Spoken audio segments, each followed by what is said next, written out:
Hello, everybody. This is Bernie Strom, and welcome to my YouTube channel for this evening's game between the Philadelphia Athletics and the Boston Red Sox from Fenway Park in Boston. The Boston Red Sox, as you can see in the bottom left hand of this part of the screen, are currently in first place, 43-26. The Philadelphia Athletics are currently in last place, 23-43. Looking up some interesting statistics about today's game, I wasn't really able to come up with anything that was really unusual. The Red Sox this season in real life had two 20-game winners, Babe Ruth and Carl Mays.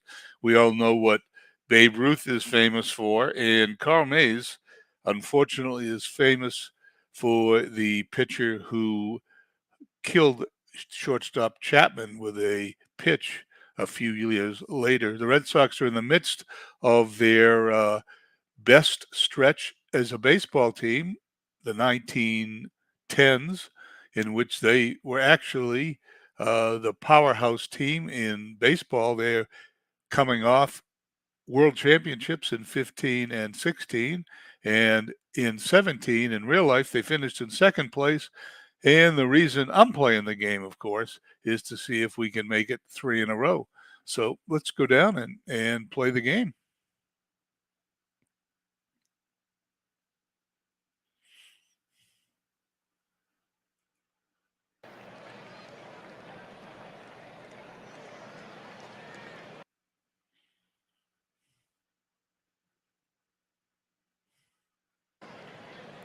Here we are at Fenway Park.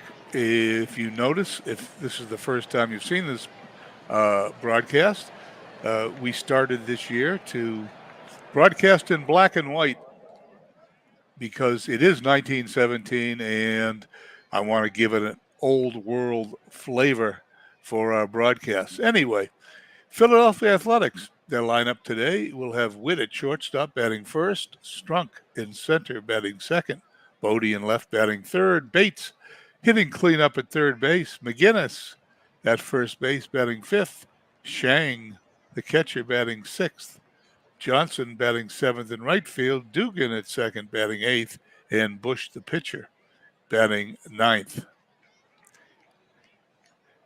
For the Red Sox in the field, Duffy Lewis in left, Walker in center, Hooper in right. Hooper, a member of the Hall of Fame. Duffy Lewis, the famous left fielder who had an incline named after him, Duffy's Cliff, in the days in which he paroled left field for the Red Sox. There was a incline that went up that met the left field wall. They called it Duffy's Incline, Duffy's Cliff. Infield left to right, Gardner, Scott, Barry, the manager, Oblitzel, the first baseman, Pinch, Thomas, the catcher, and Carl Mays, who I just mentioned a little bit earlier. He is pitching for me today, and we will do, in honor of my friend, Beatles Eternally, who started doing this, we will do a little biography of Mays sometime around the middle of the game out of the Biographical Encyclopedia of Baseball. Carl Mays is an interesting character, and like I said, he did win 20 games for the Red Sox in real life. In our replay, he's 11-2 with an ERA of 170, so he's well on his way here on July 5th, 1917, of replicating his real-life feat. Buckshot is in the ballpark. Thank you, Buckshot, for spending a little time with me today. Carl Mays is about to pitch to Whitey Witt to lead off the game. Here's the pitch. Ground ball to second baseman Barry, and the manager boots the ball, and he picks it up, puts it in his pocket. First batter is on for the Athletics. An error for the Boston Red Sox. Batting second, Amos Strunk. Struck batting 307, no home runs, 26 RBIs. Mays delivers. He places the perfect sacrifice bunt. Runner will go to second, and there you go. Witt on second in scoring position for Ping Bodie, the left fielder. 6 home runs is quite a feat in dead ball baseball. 328 average. Mays checks the runner, delivers. There's a grounder to short. Over to first for the out. 2 away. Will the Red Sox get out of this without any run scoring for Philadelphia because of Barry's error? We're about to find out as Ray Bates, 248 hitter, steps in. Bates hitting cleanup for the A's. Here's the pitch. Ground ball is short, throws to first, and there's another error. The ball is in the dirt over his head. Who knows? Let's find out where it is. He reached on an error. It's going to be E6. The throw was bad, and there you go. Philadelphia scores a run in the top of the first. No hits and 2 errors. They lead 1-0. Mays, who's been unlucky so far, will face Stuffy McGinnis, a 311 hitter. He delivers, and he's going to walk him. And all of a sudden, an easy inning becomes somewhat of a nightmare. Will they only hold the A's to a single run? That's up to Wally Schrang, who's hitting 253 with a home run. Mays delivers. The first baseman steps on the bag unassisted. Inning is over. Limited damage. Philadelphia leads 1-0 as we head to the bottom of the first. They scored without a benefit of a hit.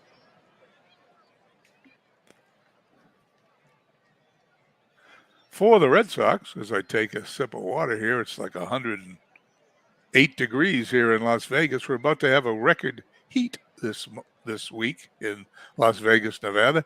It's supposed to hit 118 in the next few days. But inside, it's 76 degrees because we have air conditioning. The Red Sox have Harry Hooper batting first and right. Jack Berry, committed the first error.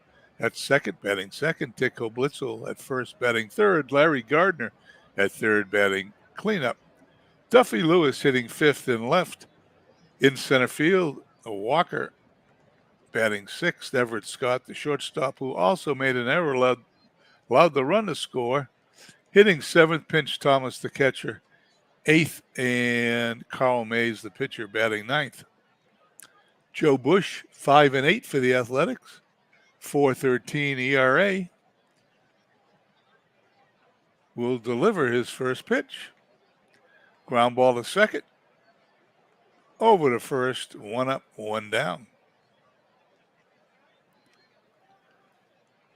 Jack Berry, the manager, batting 192. He's so far had a miserable year, but his average is going up. Hits it to short. Shortstop to first. 2 up, 2 down. And unlike the Red Sox, Philadelphia is having no trouble. On defense, Dick Blitzel.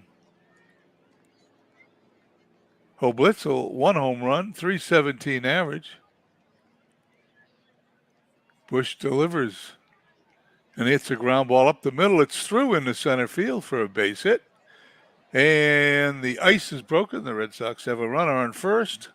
First hit of the game for either side, even though the A's are leading 1-0. Larry Gardner to face Joe Bush. Gardner, 262 hitter.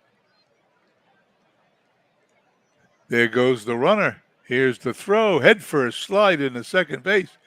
Blitzel's safe. Red Sox have a runner in scoring position. A base hit will tie the game. Bush delivers. Ground ball to second. And he boots the ball. He's going to pick it up. No play. We're not even done through the first inning yet. 3 errors in the game. Bush now will face Duffy Lewis, who's hitting 360. He's having a great year for the Red Sox. Bush delivers, and there's a ground ball in the hole. It's in the left field base hit. The game is all tied up, and runners remain at first and second for the Red Sox. 1-all the score. Bush now to face Tilly Walker, who is hitting .310. Red Sox are hitting pretty good this year. Another ground ball to shortstop. He's up with it. Flips to second base for the out. Inning is over. We head to the top of the second. Tied at 1.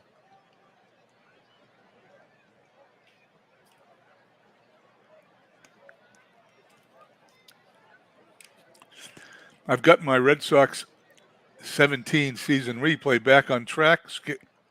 It is July 5th, 2024, and this game is July 5th, 1917. Hopefully we will keep it on track. I have the 1949 replay on track also. Hard to do when you play Field of Dreams baseball. Takes up a lot of your time. Buckshot, BBN Sports Replays, who checked in earlier today. You need to check out his channel. He is a major contributor to the Field of Dreams broadcasting team. Does a great job. Carl Mays to face Johnson, Dugan, and Bush here in the top of the second. Here's the pitch. Ball 4. Runner on first is Johnson for the A's. Joe Dugan looks like it's his first time at bat for the season. Let's see what happens. Fly ball to center field. Tilly Walker under it for the out. 1 down. Joe Bush, the pitcher, hitting a meager 146. Will he bunt? Let's find out. No, he swings away, and that ball is into center field. No, it's a pop-up. I misread it. Second baseman puts it away for the out. Have to check my glasses for my depth perception. Looked like a line drive, turned out to be a pop-up. Mays now will face the top of the order. Whitey Witt reached on an error his first time, scored the first run of the game. Gets a little tapper back to the mound. Mays up with it, throws to first, but Witt beats it out with his speed. That ball was not hit hard enough, and the A's now have their first hit of the game, and there's runners on first and second. 2 away. Amos struck. He sacrificed his first time up. And he takes strike 3 looking. We head to the bottom of the second, all tied at 1. Bush to face. Hitters 7, 8, 9, Scott, Thomas, and Mays. Cutter Historical comes by. Thank you for coming in. And there's a base hit to lead off the bottom of the second. Cutter Historical asks, he likes this look. How do we do that? No OTP 24. I don't think you can do it. No OOTP 24. It's only available beginning in 25. Runner on first. Pinch Thomas, the catcher, hitting 295, steps in from the left side. He hits a fly ball to center field. Center fielder puts it away for the out. Strunk throws it back in. Carl Mays, who's won 11 games so far through July in this simulation of the 1917 season, won 20 games in real life, hitting 273, one of the better hitters on the Red Sox. The pitch. There goes the runner. He goes to second. He slides. He's safe. Red Sox get their second stolen base of the game. Scott on second. 1 away. The pitch to Mays. He hits it back up the middle. The second baseman's going to pick it up. He's going to throw to first. It is not going to be in time. Mays will beat it out. 4th hit of the game for the Red Sox. Scott goes to third, and up comes Harry Hooper. Hooper 0 for 1 today. Bush delivers. He swings. And that's a base hit into center field. 1 runner scores. Mays goes up 1 base. Red Sox lead 2-1. Runners on first and second. Joe Bush has squandered the opportunity as they A's tied it up. Jack Berry, the player manager of the team, is up. He swings, and there is a line drive, base hit to left. Will Mays score? He's going to round third. He's going to pull up, go back to the bag, and the bases are loaded. Bush to face Dick Hoblitzer, one of the better hitters on the team with .320 average. Bases loaded. 1 out, 2-1 the score. The pitch. And that ball's hit to third. He dives, throws to second. That ball gets away, and there's an error. The fourth one of the game, and we're not out of the second inning. Bates charged with the error, and the Red Sox now lead 3-1. Larry Gardner, .261 hitter, steps in with the bases loaded, and he strikes out swinging. Bush took that into his hands. If their team can't field it, he's going to strike him out where he won't get hurt. Lewis up, bases loaded, 2 outs, 3-1 Red Sox lead. The pitch. That ball's hit into right field. That's going to drop for a hit. 1 run scores. 2 runs score. There's the throw to third. Looks like he's going to be safe. Is that possible? No, he's out at third. That's what I thought. 4 runs come across for Boston. I'm going to check the box score. I'm got a feeling all the runs in this game are unearned. Nope. 1 run is earned in this game, and that was charged to Bush. 6 runs in the game, 5 of them unearned. Mays to face Ping Bodie now. Bodie 0 for 1. The pitch. Grounded to short. Scott up with it. Blitzel for the out. 1 down. Ray Bates also 0 for 1. The delivery grounded to first. Blitzel's going to take it to bag himself. Quick 2 up, 2 down. Stuffy McGinnis hitting .311. No official at-bats in today's game, and he hits it to first. Blitzel's going to take that one to the bag unassisted. Quick 1-2-3 inning. We go to the bottom of the third, 5-1 Boston.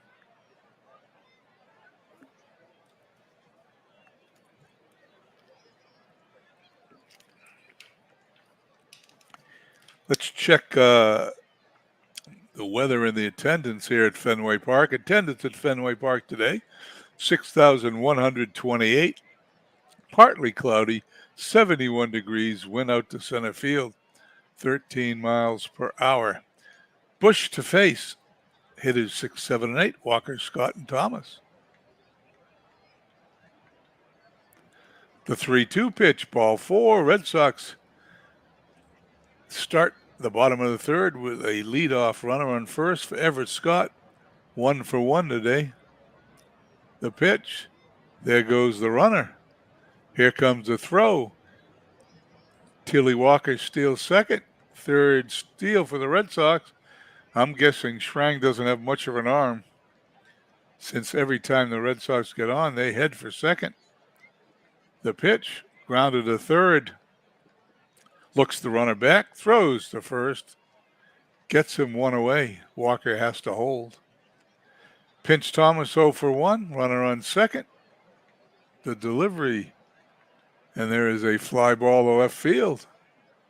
He's going to be out on the routine play.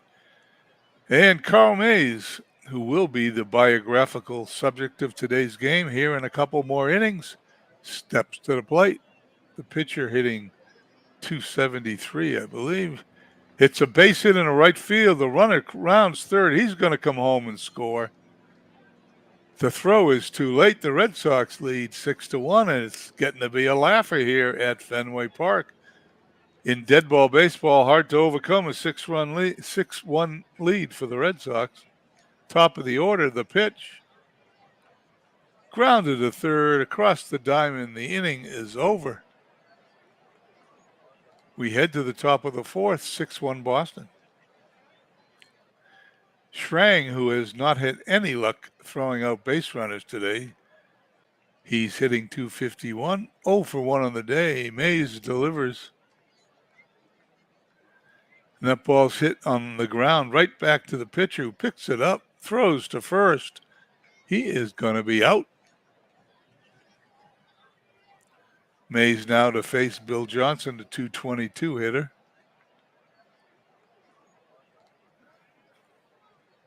He hits the ground ball to short. Scott dives, picks it up, throws. The ball gets away from the first baseman, and believe it or not, we have the 5th error of the game. You are watching dead ball baseball at its finest.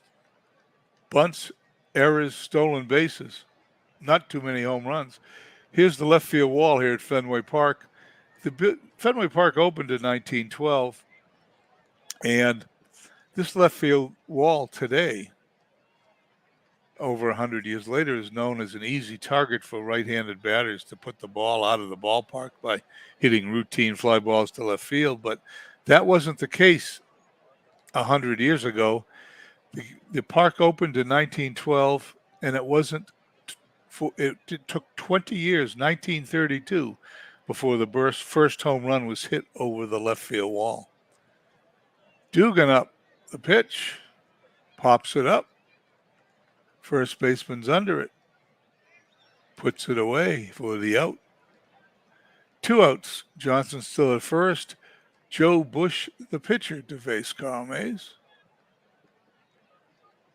He swings, he misses, he strikes out. The error didn't cost anybody anything, and as we head to the bottom of the 4th, the Red Sox lead 6-1. Let's see if that was an earned run the Red Sox got. Yep, 2 earned runs in the game. Bush to face the number 2 hitter, Barry, followed by Blitzel and Gardner.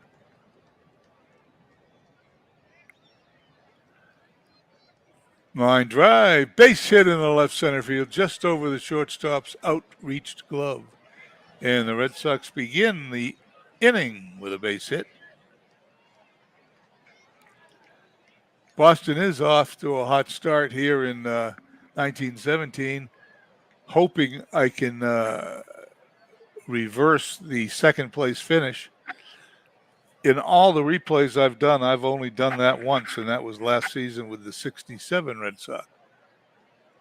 Here's the pitch. Ball 4. Red Sox now have runners on first and second. Nobody out. Larry Gardner, the number 4 hitter, up. Will he bunt? Let's find out. Bush delivers. He does. That bunt is hit right back to the mound. It's a pop-up. And the the pitcher catches it. No need to throw to first because that ball never hit the ground. A failed sacrifice. And I don't think you'll see Lewis sacrificing. He steps in. He swings. That ball is... Where is that ball? It's a flop pop-up. I thought it got by the second baseman as the black and white screen fooled me a little bit. It was a shallow, more of a line drive fly out, even though the description calls it a pop-up. 2 down, runners on first and second. The delivery, ground ball to third, over to the short way, second base for the out. We head to the top of the 5th, and the halfway mark in the game, Red Sox lead 6-1.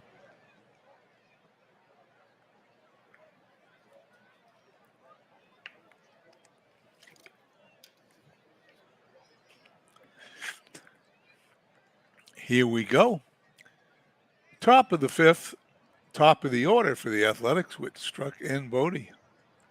Mays delivers. Ground ball to second. Can he make the play without making an error? He does. 1 down.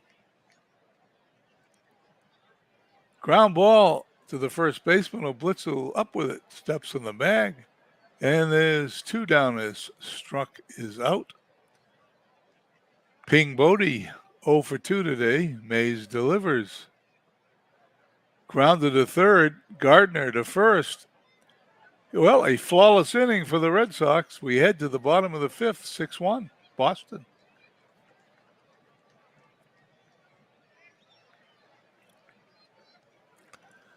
Bottom third of the order, Scott, Thomas, and Mays to face Bush.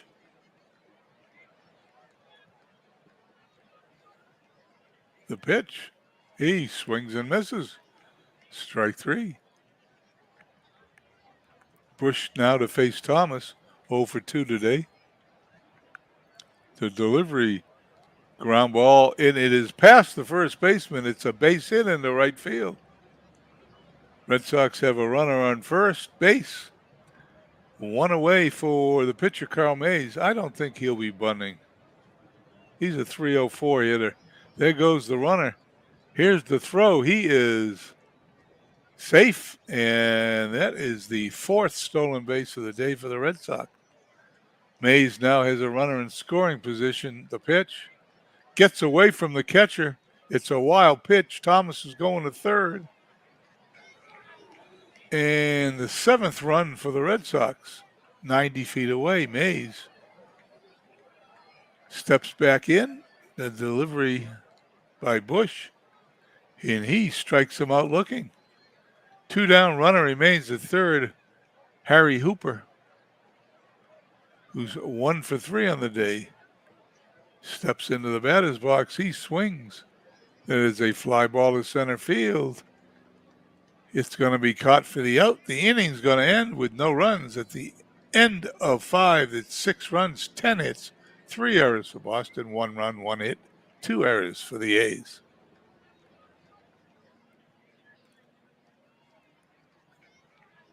Mays to face the middle part of Philly's order, Bates, McGinnis, and Schrang. Here's the pitch.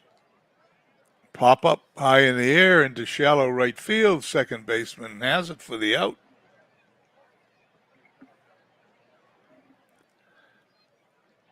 Stuffy McGinnis, 0 for 1, 310 on the season. Here's Mays' pitch. He hits it on the ground to Barry at second. Over to first. A quick 2 down here in the 6th. And Wally Schrang, who can't seem to throw anybody out at second base today. Here's the line drive right to the first baseman. Snags it out of the air. An easy 1-2-3 inning for Carl Mays. We head to the bottom of the 6th, 6-1 Boston. Bush to face Barry, Oblitzel, and Gardner. Ground ball to third. Up with it across the diamond for the out, 1 down. Oblitzel, the first baseman, hits it to the other first baseman, who flips it to Bush covering first for the out. 2 down. Will this be a quick inning? Let's see. Fly ball to left field. It's routine. It's caught. And the inning is over. We go down 1-2-3. We head to the top of the 7th. 6-1 Boston. Carl Mays on the mound, barely breaking his sweat. He's in the midst of pitching a one-hitter. Let me take this moment here in the 7th inning. Let's look up Carl Mays because he's an interesting pitcher. Shouldn't take me more than another second or two to find him. As you can tell, I should have had it ready, but I don't.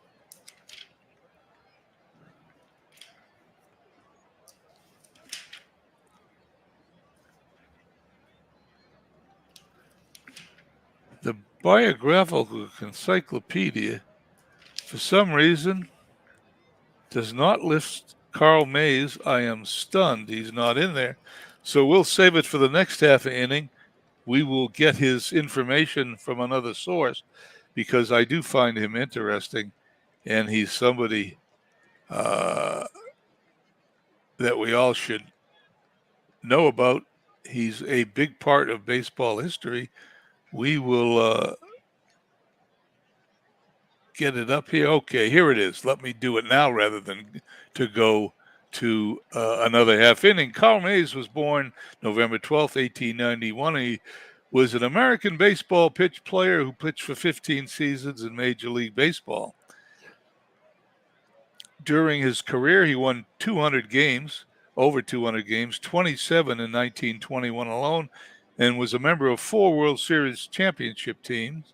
On August 16, 1920, Mays threw the pitch that fatally injured Ray Chapman of the Cleveland Indians, the only Major League player to die as a direct result of an on-field injury. According to his, let's skip his early life. We don't really want to hear that, but Mays quit high school before graduating and began earn his living as a baseball player on semi-pro teams in Oklahoma, Kansas, and Utah. In 1912, he entered the minor leagues as a member of the Boise, Idaho team, Class D baseball, after a season in Boise. In 1913, Mays played 1 season in the AAA International League. The Grays were affiliate of the Detroit Tigers, who sold him to the Boston Red Sox. In one version of the story, Mays learned his underhand style of pitching from Dizzy Demuquez, I guess is how you pronounce it, in the Negro League Baseball. In another, he was taught the technique by Joe McGinnity. Who knows which one is true? Mays was nicknamed Sub as a reference to his submarine-style spitball. His pitch was legal at the time of the Chapman incident, but Chapman's death was partly responsible for its ban in Major League Baseball. Mays is also known for a habit of throwing inside to any batter who hugged the plate. Despite a stellar win-loss record, he was typically among the American League leaders in hit batsmen.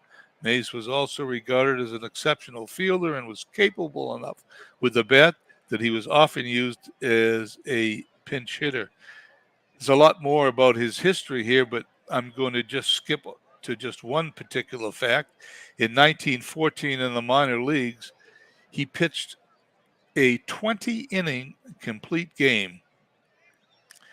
The game ended in a tie. However, the simple fact that he was able to pitch a 20-inning complete game without assistance is, in my estimation, a remarkable feat. Okay, here we go. Top of the 7th inning, Johnson to face Mays. Just a little tidbit about Carl Mays. The pitch. Fly ball to center field. Backing up, now coming in, and the center fielder has it. Throws the ball back in. Mays to face Dugan, the number 8 hitter for the Athletics. The pitch. He's going to pop it up, and the second baseman's going to put it away. It was a shallow pop-up. Didn't take long, and pinch hitter Otis Lowry to come in to bat for the pitcher here in the 7th inning with the Athletics trailing 6-1. The Athletics are in last place in my replay. Red Sox are in first. Here's the pitch, and it's a fly ball in the center field. Tilly Walker puts it away for the out. We head to the bottom of the 7th.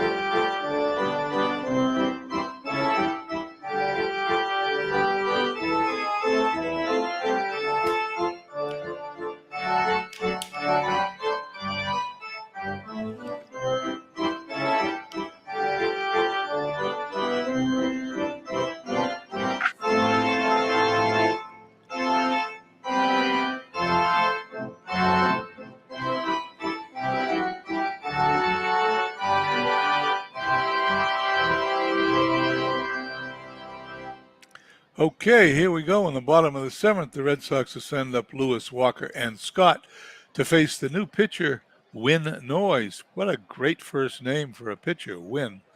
4-3 on the season, 80 innings pitched, .368 ERA.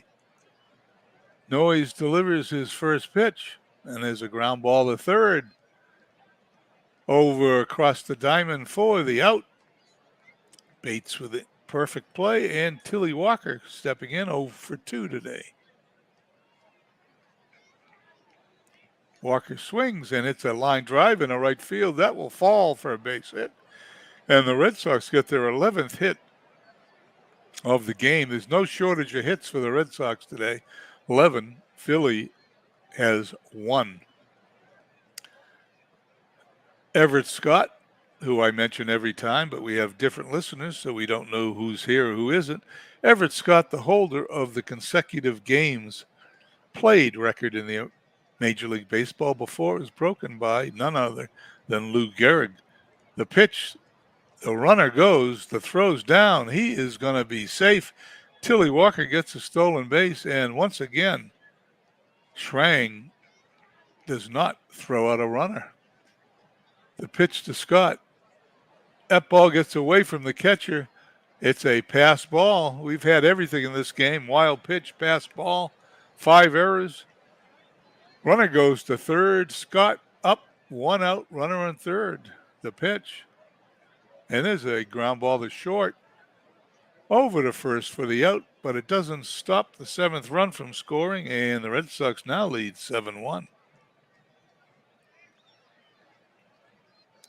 Noise to face Pinch Thomas, the catcher for the Red Sox. The delivery, ground ball to short. High throw, but the first baseman's got it. The inning is over. We head top of the 8th. Red Sox lead 7-1. Top of the 8th inning, we'll see the top of the Philadelphia order, Witt, Strunk, and Bodie. If they're going to tie this game, they got to get going right here. The pitch. Grounded to second. Buried to first for the out. Strunk up the center fielder, 0 for 2. The pitch, swing and a miss, strike 3. 2 quick outs here for the Red Sox. Top of the 8th, Ping Bodie, 0 for 3. Average falling to 324. Mays delivers. Diving play by the shortstop, throws to first. Is this going to be another error? It is. Its ball is in the dirt. What a dive. He dove, makes a spectacular play. However, the Red Sox commit their 4th error of the day, which normally would cost you the game. But today's game, the Red Sox lead 7-1. I don't think that's going to make a difference. Bates, 0 for 3 up. Runner on first. 2 down. Mays delivers. Fly ball to right. Hooper puts it away. We go to the bottom of the 8th. 7-1 Boston. Noise to pitch to Carl Mays. His counterpart, top of the order, Hooper and Berry next. I'm still amazed that Carl Mays could pitch a 20-inning complete game. I don't care what year it was in. Can't imagine his arm wasn't falling off. Fly ball, center field. 1 down. Hooper, 1 for 4 today, 235 average. It's gone up a point. And he hits a fly ball to center field. And for the 2nd batter in a row, Strunk puts it away. 2 down for manager Jack Berry. The pitch, ground ball is short. Up with it cleanly across the diamond for the out. We head to top of inning number 9, 7-1 Boston. This game has taken 40 minutes to play, pretty quick. Games usually take about an hour, so we are going to let you guys go home and do something exciting after this game. Cutter Historical says he was taping ASG Golf, and I see the A's haven't done anything. No, they haven't. McGinnis, Schrang, and Johnson to face Mays, who is trying to win his 12th game and pitch a complete game. The delivery, ground ball to second, Berry up with it, over to first. That in itself is a miracle, an infield play without an out. Schrang, 0 for 3. Mays winds and fires. Another ground ball to second base. Berry up with this one cleanly. Throws it out, and we're down to Philadelphia's last out. Bill Johnson 0 for 2, 217. Mays delivers.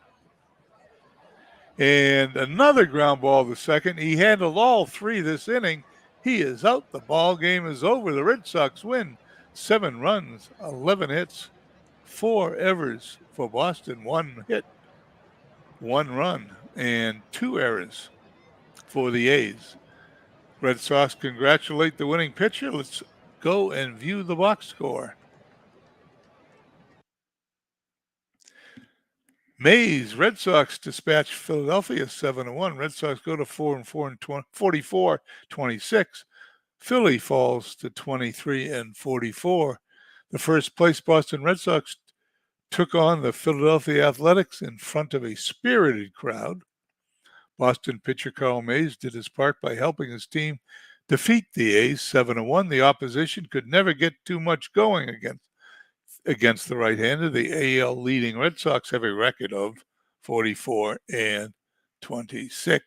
Mays went the distance for Boston, allowing 1 run on 1 hit while striking out 3. And apparently I am quoted as saying, "I like our moxie." There you go. There's no highlights in the Philadelphia batting order. 2 hits for Barry, 2 hits, 3 RBIs for Lewis, 2 hits for Carl Mays, the pitcher. Mays, 9 innings, 1 hit, 1 run, struck out 3, walked 2. He is now 12-2. Bush, the loser, 5-9, 6 innings, 10 hits, 6 runs, only 2 of them earned. He struck out 3 and walked 2. Noyes came in and cleaned it up with the 2 innings to end the game. Let's leave the game here, and the game is congratulating me for something. Let's quickly go to this. Well, before we do that, there's a second game today. Can you believe it? It's a doubleheader, but we're not going to play that doubleheader. I'll play that offline. The standings, the Red Sox now 44-26, 4.5 games up. The Giants 38-26. What do the scores look like in Major League Baseball? Well, we have them on July 5th. We've got them. There's the second game that's about to be played offline. First game you just saw, Red Sox defeat the A's 7-1. Also in the American League, Yankees defeat the Senators 3-1. Browns defeat Indians in 13 innings, 5-4. White Sox defeat the Tigers 10-1. Senators defeat the Yankees 9-5. And the Indians defeat the Browns 4-2. Some double headers today in Major League Baseball. National League games, Giants lose to Brooklyn 2-1. Braves defeat Philadelphia 5-1. And St. Louis defeats Pittsburgh in Pittsburgh 6-3. I think that's about it. One more thing we'll take a look at is the schedule. Today's the 5th. This is the second game I'll play. The Red Sox are on a 5-game win streak. This is a rare 6-game series. The Red Sox have swept the first 5 games. They got a day off. Next week, you see the Red Sox visit the Detroit Tigers, and we will do a game from Detroit next week on the 1917 replay. In the meantime, I hope everyone had a great 4th of July. I'd like to thank Dwayne March for stopping by. Hi, Dwayne. I just spotted you. Sorry for missing you when you came in. Cutter Historical Buckshot was here. Sparse crowd on a July 5th holiday weekend, but hopefully people will catch the game on video. Hope everyone has a nice weekend this weekend. Don't forget, the month of May begins in Field of Dreams Baseball. I don't know if there'll be a broadcast tonight, but there'll definitely be a broadcast tomorrow. Either myself or Buckshot will be doing it. Anyway, I want to thank everybody again. Hope you have a great weekend, and we will catch you all on our next broadcast.